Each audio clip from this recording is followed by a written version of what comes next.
Going to move on now to descriptions. This is the description here. Now if I just make this box bigger, you might be quite surprised to see that that is quite a long description. There's a lot of detail in there, and the reason for I do that is quite simply it works. Let me tell now, let's dissect the description box. Let me just scroll that down. First of all, you can see my title, North Korea documentary, Signal Country Rooms, Little FTC, North Korea. I copy the title as the first paragraph, first line, if you like, of the description. That means those keywords are right at the beginning of my description. We know that Google likes keywords, on YouTube in particular. Remember that if you look at a website, Google can look at the words on a web page and can work out what that page is about. On a video, it's very difficult for it to look at the visuals and work out what the film's about. So it relies on things like subtitles, descriptions and so on. We'll deal with subtitles separately. By doing this description in as much detail as you can, the better you will do. So I've got North Korea documentary, the title and so on, a bit about it, descriptions of what it's about, got the North Korea and the keywords, Pyongyang and so on, things that I want. And that's very, very easy to do, okay? Very, very easy to do, and you must do it. Longer descriptions work, and they work even more so now that your description will also appear as the first entry in comments by using Google +1 or Google+.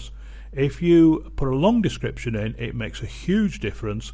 Google likes that more, they trust it more because they can see more wording and they can work out what's happening. The other thing that you must do is have all this. You must have links to other videos, other places, links to more information. The more links you've got, the better Google will trust you, the better that they will work with you. I'm going to show you something else that you can't normally see. If I come across to just to another tab here, this is a system called vidIQ, and if you've got more than, and I can't remember the figure, but they keep bringing it down, but if you've got more than several thousand subscribers, you can have this as a plug-in to your site. Now what it does, it gives me lots of details of how my site is seen. I've just gone to their site, let me just come back. You just see the stats there working, it works for any film.